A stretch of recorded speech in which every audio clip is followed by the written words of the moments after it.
Great conversations continue on this legislative session, and of course, it's time to check in with 35th District Representative Travis Couture. Travis, how you doing?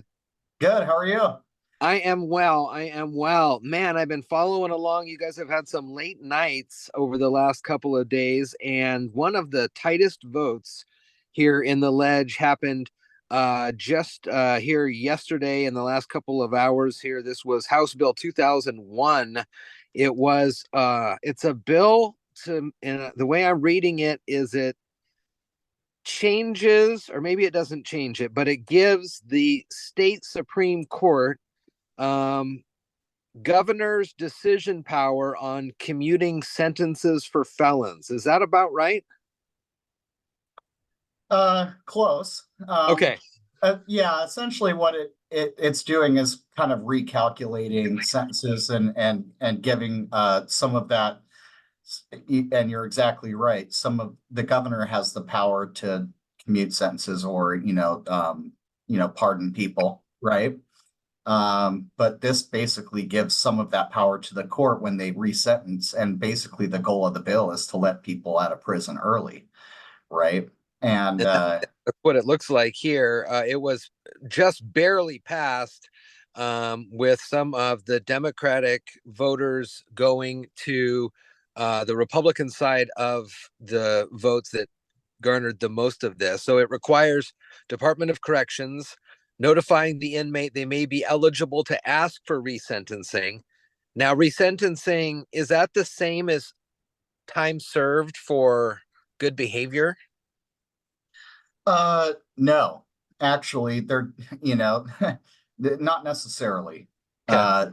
I mean, it kind of depends on some various factors, but basically it allows the person's defense attorney or whatever to go make a motion in court to try to recalculate their sentencing score, their sentence, right? And part of the problem with that is, like, if you went to court, you basically signed a contract, and that contract was the sentencing, right? You've agreed that this is the sentence long ago, and now they're kind of trying to say, wait a second, let's redo all this now, like years and years later. And part of the problem is like what that does to victims and their families. And I actually, on the floor, I told the story of the Stitt family, which is in our district. Caitlin Stitt and her brother and their family, they live in the Skokomish Reservation. And there was a man, David John Lennon, who back in the 1980s murdered Caitlin's father, Terry Stitt. And last year, myself and Dan Griffey and Drew McEwen, we went to bat for the Stitt family, and we wrote lots of letters, and we got testimony from county prosecutors and all sorts of people to basically stop the pardon board to make sure that they were trying to basically let David John Lennon out of prison. And we actually sent a lot of stuff to Jay Inslee, and that was all denied. So he didn't get out of prison. So that was something we were really successful in. And the family was very worried about being re-traumatized by the fact that their dad's killer would be set free. And so I read that story from Caitlin Stitt on the floor about her father that was murdered, Terry Stitt, and asked for a no vote. Unfortunately, it passed. But because, like you mentioned, Jeff, that it was so close, I wonder if that bill has a true pathway to the governor's desk in the Senate. It talks about all the serious crimes of any kind are eligible for resentencing, except for aggravated murder in the first degree. So it's like armed robbery, kidnapping, felony assault. If you've done 10 years over 18, then you can start asking for this. Is there it? And I get what you're saying, and I understand what the side is saying about the victims, but some of these crimes and some of the criminals, they have, from what I understand, rehabilitated themselves, and at least in the eyes of the state or the counselors. What are your thoughts on those folks who may have passed those thresholds? Yeah, I think there was another bill that kind of dovetailed along right with this bill. It was a Representative Stearns bill that also went to recalculate scores. And then last session, they basically ended the practice of using your juvenile calculations as part of your adult calculations. And so when you put all of these things together, they actually do at times include murder and in the first and second degree and rape in the first degree. And so there was a juvenile bill passed that essentially said if you are murder one, murder two, or rape in the first degree, then you could be basically tried in juvenile court up until you're 23 years old. And if that's the case, and they're not going to calculate your juvenile scores, you can almost just damn near get away with murder, and get out of prison. And so there is actually, I don't know, a handful of bills between last year and this year that when you compile them all together, it really just equals fast tracking people out of prison for almost nearly any crime, depending on the circumstance, right? And so, yeah, you're right. In this bill, it excluded that, but really was it excluded when you kind of compile the other bills that have been passed by the legislature either last year or this year? And so what we're looking at is a disturbing trend. And the trend is, coddling people who committed crimes, free-thinking adults who victimize society in one way, shape, or form. But to your point, I think had these bills maybe not went so far and it just said, hey, for for example, like if you committed some more petty crimes than murder or rape, right? Like then and you went through all the rehabilitative process and now it's time for reentry. But here's the deal. When you were sentenced, you signed a contract, you signed a deal. And that deal was you served this amount of time for the crime that you committed. And that was what society considered justice for the crime you committed for the victims that you victimized. And so I think just kind of 30,000 foot view, we went too far to basically get people out of prison. And I am, sympathetic to when we do have people going from prison and they've done what they're supposed to do and they serve their time and it's time to re-enter society. I have voted yes on things that will help those people so we're not setting them up to fail. Like, for example, I voted yes that they would have a little bit more money in the bank when they leave prison, because if you send someone out of prison with $50 and the clothes on their back, how are we really expecting them to be super successful Right. as they enter society? You don't want them to recidivate.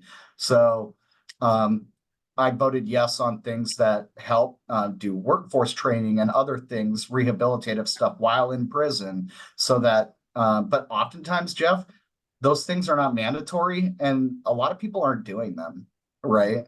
And for example, sex offender treatment, if you were convicted of rape or some kind of sexual assault and you're in prison for that, there's actually nothing that says you have to take sex offender treatment if you are a registered sex offender. I mean, to me, that's kind of nuts. But at the same time, not everyone's taking advantage of trying to do the right thing at the end of the day. Sadly, there's still bad guys out there and they deserve to be in prison. Let's move on to another subject here, and it is a tough one. In the 35th in Mason County, it is, well, across the whole state and the country, really, it's rent and rental prices.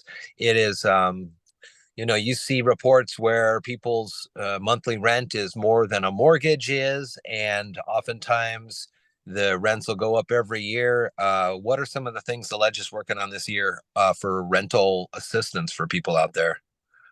Yeah, there was actually a lot of bills in this space, but a lot of them did not, make it all the way through.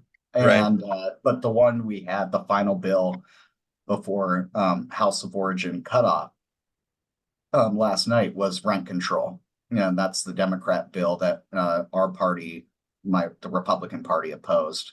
Okay. And so the gist of it is that they would basically cap rents cap rents at 7%.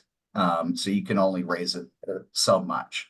And one of the problems, and I've got like hundreds and hundreds and hundreds of emails from in districts saying, I'm a property owner. I bought property because I'm as part of my retirement plan.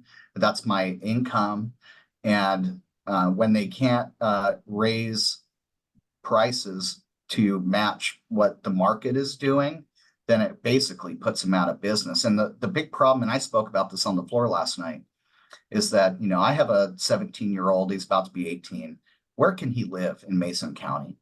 Mason County has the 5th highest per capita shortage of housing in our entire state. If you think about it, there's not a whole lot of places to live and or rent. And Right. so the answer to this is we need a higher supply of housing. And in order to do that, we need to have incentivize housing supply, and we need to get rid of the regulations that really disincentivize housing supply. We talked about it before, Growth Management Act and so many other things in our state that hold us back. But regulations are like 25% of the cost of building a new home in Washington state. We have the 4th most expensive state for building a home, and also it correlates the 4th highest homeless population in the nation. And so we need to do a lot more about building supply. And when you have more houses on the market, they become cheaper. The rents become cheaper. But artificially capping rents will not help people. It is a short-term solution that will have long-term devastating impacts. You have to be able to follow the marketplace. And here's the deal. In the last year, rents have went down in Washington $149. They've went down. But now we're still wanting to do rent control. It doesn't make any economic sense. This is not how economics work. And rent control doesn't work in any other place that it's been tried. And if we wanted to look at a place where it works, there just isn't any. No one else is doing this. They're doing it in New York, but that's not working out very well for them either, right? And so what happens is, people close down their rental properties, or you don't have the right properties meant for the right people. And then it really crushes supply, because if you've capped rents, who wants to get into the rental business and buy properties and fix them up for that purpose? And so we have a lot of people, Jeff, like in Christmas Village, where our 65, I think, and up are retirees. A lot of them live in Christmas Village in Shelton. And, they're facing something where a new owner is coming in, and the prospect of their costs going up as a result of that, potentially. And it's sad, because I signed on to a bill by Representative Cheney that would have said, we're going to incentivize you to keep rents low by giving you property tax relief if you keep rents stable. That's a real solution that doesn't harm housing supply, and it makes everyone better as a result. But especially after COVID, when we had the eviction stuff and the tenant landlord stuff, people moved out of our state to go to other states to buy up property to basically be landlords and have rentals.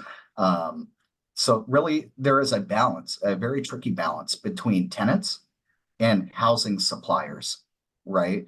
And for the last handful of years, we have went totally one way. But if you don't find the balance, you will have neither tenants or housing suppliers. And so everything about this place is, how do you turn the dial just right in order to hit the right policy? But sometimes we're turning the dial way too hard, and then it's messing up something over here that, well-intentioned, but with sometimes devastating unintended consequences. And honestly, high rents are just a symptom of the overall disease. The disease is not bad landlords just trying to be greedy. The disease is our entire economy is unaffordable. We have high inflation, high prices, gasoline at the grocery store. All of these things end up equaling high rents. The economy doesn't work in a vacuum. All prices affect each other.